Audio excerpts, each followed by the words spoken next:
The Stories He Tells, The Story of Joseph Bruchac by James Bruchac, illustrations by Brendan Kearney. Joseph Bruchac III was born on October 16, 1942. He was born in Saratoga Springs, New York. His parents' names were Joseph Jr. and Marion Flora Bowman. Joseph grew up in Greenfield Center, New York. That is in the foothills of the Adirondack Mountains. Joseph in second grade. Joseph was raised by his mother's parents. His grandfather was an Abenaki Indian. He had a strong love for animals and nature. His grandmother was one of the first women to ever graduate from Albany Law School. She liked books and learning. Albany Law School. Joseph's grandparents ran a small general store and gas station right next to the house where he grew up. The store was on one of the main roads into the Adirondack Mountains. As a boy, Joseph loved to hear all of the stories and tall tales told by the people who came into the store, Joseph's family's general store.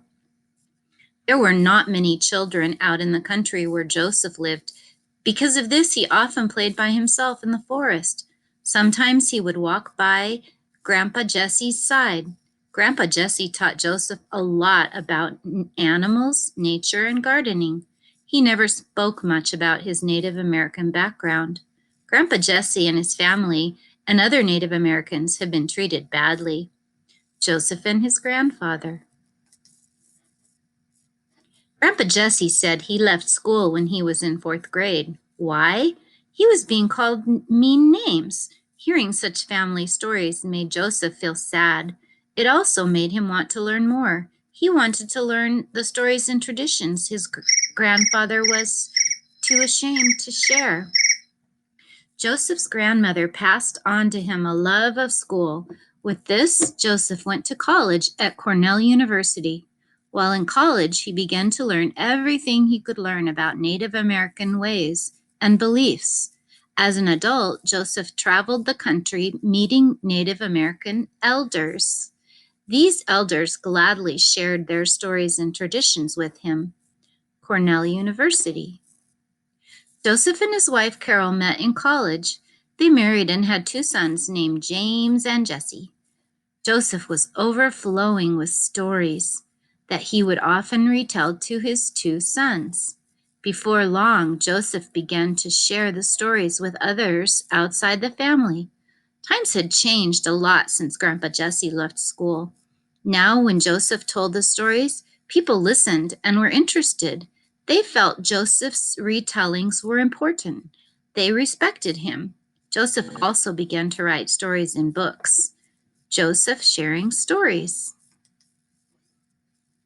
In just a few years, Joseph Bruchac became known all across the world as a Native American storyteller. He has won many awards for his storytelling.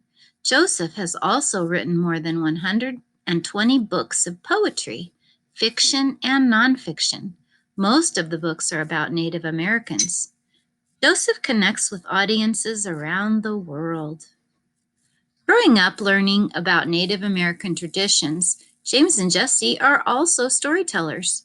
Joseph's oldest son, James, is also a wilderness and tracking expert. His younger son, Jesse, teaches the Abenaki language. James at work. Jesse, James, and Joseph Bruchac. Joseph still lives in the house where he grew up.